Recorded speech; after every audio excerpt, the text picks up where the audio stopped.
बिस्मिल्लाहिर्रहमानिर्रहीम। अस्सलाम वालेकुम नाजरीन, प्रोग्राम मेरी पहचान के साथ मैं हूं आपकी मेज़बान मरियम तारिक और आप देख रहे हैं centernews.pk। नाजरीन, हमारे इस प्रोग्राम में हम आपकी मुलाकात ऐसे लोगों से करवाएंगे जिन्होंने मेहनत, लगन और हिम्मत से ज़िंदगी में एक मकाम पैदा किया। आज की इस एपिसोड में मैं आपकी मुलाकात करवाने जा रही हूँ एक ऐसे शख्स से जिन्होंने ज़माना तालिब इल्मी से बर्गर का काम शुरू किया और साथ साथ अपनी तालीम को जारी और सारी रखा।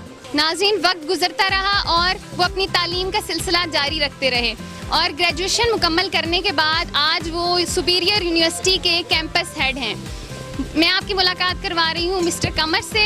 आइए इनसे बात करते हैं और इनकी कहानी इन्हीं की ज़ुबानी सुनते हैं। हमारे साथ मौजूद हैं शानी बर्गर पॉइंट के मिस्टर कमर। अस्सलाम वालेकुम सर। वालेकुम सर, कैसे हैं आप? अल्लाह का शुक्र जी, आप सुनाएं। ज़माने तालिब इल्मी से बर्गर का काम करते रहे और साथ साथ तालीम भी जारी रखी। हमें ये बताइए कि ऐसे क्या हालात थे जिस वजह से आपने ये काम शुरू किया? अब्बा जो थे वो लोकल गवर्नमेंट में थे, मुलाजम थे, यूनियन काउंसिल में थे। वो रिटायरमेंट ले ली उन्होंने। उसके बाद थोड़ा सा बीमार होना शुरू हो गए। I was in 6th class, छठी में था। तो उस वक्त अब्बा को देखा तो अब्बा बहुत ज़्यादा मुशक्क़त और हार्ड वर्किंग कर रहे थे उस वक्त। तो फिर मैंने जो है कोशिश की, मैंने अब्बा को कहा कि चले मैं आपके साथ काम करूंगा। अब्बा कह रहे तुम्हारी स्टडी जो है वो डिस्टर्ब होगी। मैंने कहा नहीं, मैं काम भी करूंगा और साथ पढ़ूंगा भी। अब्बा ने बहुत ज़्यादा मुझे फोर्स किया, लेकिन इसके बावजूद मैंने कहा नहीं जी, मैंने काम करना है। तो इसी तरह जो है वो मैंने काम किया, साथ साथ पढ़ा। I was in 6th class, छठी में था जब मैंने बिज़नेस को स्टार्ट किया, अब्बा के साथ हेल्प की। इसी तरह फिर मैंने मैट्रिक किया, FA किया, BA किया, फिर MSc इकनॉमिक्स की। उसके बाद जो है बाकायदा तौर पे जो है वो मैंने टीचिंग का आगाज़ किया। टीचिंग के दौरान भी जो है वो मैंने अपने बिज़नेस को नहीं छोड़ा। बिज़नेस जो है वो चलता रह गया मेरे साथ। और अब जो है अल्हम्दुलिल्लाह मैं काफ़ी इम्प्रूव कर चुका हूँ और हम पूरे टाउन में बहुत ज़्यादा मशहूर हैं और हमारा एक नाम है और एक क्वालिटी है। तो अल्हम्दुलिल्लाह जो है हर बंदा मेरी इज़्ज़त करता है, रिस्पेक्ट करता है। एक वक्त था कुछ लोग जो है वो मुझे ओए कहकर बुलाते थे, मेरी रिस्पेक्ट जो है वो बहुत कम थी। लेकिन with the passage of time आज वही लोग मेरे पास आते हैं और अपने बच्चों के बारे में मशवरा लेते हैं कि सर हमारे बच्चों के लिए क्या होना चाहिए। साथ साथ मैं करियर काउंसलिंग का भी काम कर रहा हूँ। पेरेंट्स मेरे पास आते हैं, पूछते हैं कि बच्चों को हमने क्या करना चाहिए, कैसे पढ़ाएं, क्या करना चाहिए। हम उनको जो है वो गाइडलाइन देते हैं। आज आप एक यूनिवर्सिटी के कैंपस हेड हैं, उसके बावजूद भी ये काम करते हैं, ऐसी क्या वजह? काम छोटा या बड़ा नहीं होता, इंसान बड़ा या छोटा होता है। अगर छोटा इंसान है तो उसको ये काम फील होगा, अगर इंसान बड़ा है तो छोटे से छोटा काम भी जो है उसके लिए बहुत बड़ी बात है। तो मेरा बेसिकली कॉन्सेप्ट यही है कि हार्ड वर्किंग इज़ की टू सक्सेस। अगर आप मुस्तकिल मिजाजी है आप में और पेशेंस है आपके अंदर, तो आप कहीं भी काम कर ले, कोई भी काम कर लिए, आपके लिए कोई मुश्किल काम नहीं है। तो यही मेरे जहन में ये चीज़ें हैं। और आज मैं अपने स्टूडेंट्स को भी यही बताता हूँ, अपने बच्चों को भी यही बताता हूँ। ये जो काम कर रहे हैं इनको भी मैं यही बताता हूँ, यहाँ पे भी काम कर रहे हैं, गोलगप्पे वाले भी हैं, इनको भी यही बताता हूँ कि बेटा काम छोटा या बड़ा नहीं होता, सिर्फ नीयत होती है। अगर आपकी नीयत है तो आप कहीं ना कहीं ऐसा वक्त आ जाएगा कि आप अपने आप को इम्प्रूव करेंगे इंशाल्लाह। सर, आपका कोई स्टूडेंट आपसे बर्गर लेने आता है तो आपको कैसा महसूस होता है? बहुत खुशी होती है, स्टूडेंट बहुत खुश होता है। आगे बहुत ज़्यादा जो है वो मेरे पास बैठना पसंद करते हैं बच्चे, मुझसे इंस्पिरेशन लेते हैं। और रिसेंटली एक बच्चा था वो जॉब कर रहा था, तो अभी उसने जो है वो एक एग्ज़ाम पास किया पुलिस का, तो ASI भर्ती हुआ है।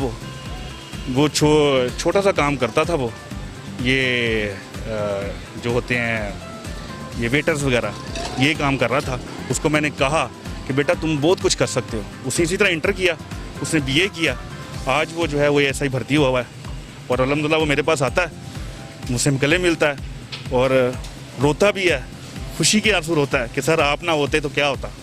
मैंने कहा ये सिर्फ अल्लाह की बात है और आपकी जो है वो सबसे बड़ी बात है कि आपने हार्ड वर्किंग की और हिम्मत नहीं हारी। तो ये चीज़ें होती हैं, बाकी कुछ भी नहीं है। सर, आजकल के वालिदैन अपने बच्चों की तालीम के तमाम तर अखराजात बर्दाश्त करते हैं, उसके बावजूद भी वो अच्छे रिजल्ट्स नहीं लाते, आप उनके बारे में क्या कहें? जहाँ तक ये ऐसे बच्चों का ताल्लुक है या पेरेंट्स का ताल्लुक है, असल में ना जो टीचर्स हैं वो वालिदैन हैं, वो एक तो अपने बच्चों को इंस्पिरेशन नहीं दे पाते और दूसरा उनके ऊपर रिस्पॉन्सिबिलिटीज़ नहीं देते, उनको जो है वो फैसिलिटेट करने की कोशिश करते हैं, उनके ऊपर रिस्पॉन्सिबिलिटी नहीं पाते।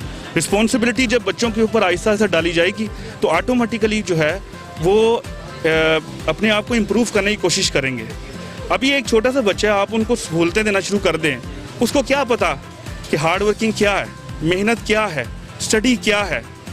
एक एसी में बैठा बच्चा है, एक एसी क्लासरूम में बैठा हुआ है, तो उसको क्या पता बाहर की हार्डशिप्स क्या हैं, कैसे मैंने अपने आप को मैनेज करना है। पॉकेट मनी मिल रही है, प्रॉपर तरीके से मिल रही है, खर्चा करी जा रहे हैं, अब्बा अम्मा की तरफ से मिल ही जा रहा है, लेकिन क्या है, उनको कोई प्रॉपर मैसेजेस नहीं जा रहे, उनको कोई इंस्पिरेशन नहीं मिल रही। टीचर्स जो हैं वो इस चीज़ पे फोकस नहीं कर पाते बच्चों को बताने में कि हमने क्या क्या करना चाहिए। ये चीज़ें जो हैं इम्प्लीमेंट करवानी चाहिए बच्चों के ऊपर, ताकि जो है वो बच्चे इंप्रूव कर सकें। तो ये मेरे लिए मैं मैसेज देता हूँ उन बच्चों के लिए, उन पेरेंट्स के लिए, कि अपने बच्चों के ऊपर बराए मेहरबानी थोड़ी थोड़ी रिस्पॉन्सिबिलिटीज़ डालना शुरू करें। घर के काम काज के पॉइंट ऑफ व्यू से उनको इम्प्रूव करवाएं इन चीज़ों के अंदर, उनको हौसला दें, उनको हिम्मत दें, उनको करेज दें, ताकि वो अपने आप को इम्प्रूव कर सकें। लेकिन ये चीज़ें हमारे पेरेंट्स के अंदर बहुत कम होती चले जा रही हैं, सिर्फ सहूलतें देते जा रहे हैं, लेकिन असल ज़माने की हकीकत क्या है उसके बारे में बच्चों को नहीं बता पा रहे। ना इसमें हमारे पेरेंट्स, इसमें हमारे टीचर्स, ये दो लोग हैं जो बच्चों को इम्प्रूव कर सकते हैं। मेरी ज़िंदगी में दो लोग थे, मेरे पेरेंट्स और मेरे टीचर्स। उनसे मैंने इंस्पिरेशन ली, उन्होंने मुझे हिम्मत दी, उन्होंने मुझे ताकत दी, मुझे हौसला दिया, और आज मैं आपके सामने खड़ा हूँ। सर, दूसरी बात ये है कि बहुत से बच्चे ऐसे हैं जिनके पेरेंट्स उनकी स्टडीज़ के खर्चा नहीं अफोर्ड कर सकते, लेकिन वो पढ़ना चाहते हैं, आप उनको कोई मैसेज दें? उनको मैसेज यही है, ये बेसिकली पेरेंट्स की तरफ से होता है मैडम। पेरेंट्स जो हैं वो अपने बच्चों को जिस राह पे लगाएंगे बच्चे उसी तरफ लग जाएंगे। बच्चों को रास्ता दिखाएं। अगर फॉर एग्जांपल एक के वालिदा नहीं है या वालिद नहीं है, दोनों में से एक है, तो किस तरह इम्प्रूव करना चाहिए ये उस वालिदा के ऊपर रिस्पॉन्सिबल है या उनके टीचर्स के ऊपर है। टीचर्स को हेल्प करनी चाहिए, उस बच्चे के ऊपर देखना चाहिए, उसको कोई जॉब अपॉर्चुनिटी मिलती है, जॉब अपॉर्चुनिटीज लेके दें। एक 8वीं क्लास का बच्चा जो है वो एक अच्छे तरीके से जो है वो कमा सकता है अगर वो चाहे तो। 8वीं क्लास का बच्चा तो दिन के टाइम वो अपने आप की स्टडी मैनेज करे, रात को काम कर ले, रात दिन के टाइम काम कर ले, शाम को काम मैनेज कर ले, अपने टीचर से रिक्वेस्ट कर ले कि जी मैं प्रॉपर तरीके से रेगुलरिटी में जो है पढ़ नहीं सकता, मैं आपको हफ्ते बाद असाइनमेंट दे दूंगा, मैं आपको 2 महीने बाद असाइनमेंट दे दूंगा, लेकिन मेरा साथ दे।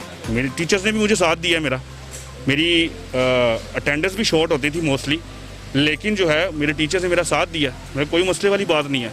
लेकिन जब पेपर्स होते थे तो आई वॉज आउटस्टैंडिंग, मैं आउटस्टैंडिंग था, अपने टेस्ट में आउटस्टैंडिंग था, अपने हर चीज़ में आउटस्टैंडिंग था मैं। तो ये चीज़ें होती हैं, इंस्पिरेशन जो है वो देनी पड़ती है बच्चों को। अब इंस्पिरेशन कैसे देनी है, मेरी जो है वो मीडिया जो है पेरेंट्स से और टीचर से ये रिक्वेस्ट है कि वो ऐसे बच्चों को पॉइंट आउट करें और उनको हौसला दें, उनको करज दें, उनको टाइमलाइन बताएं कि हमने किस तरह करना है, हमने अपने आप को मैनेज किस तरह करना है। ऐसे बच्चों को मैनेज करने का तरीका बताएं।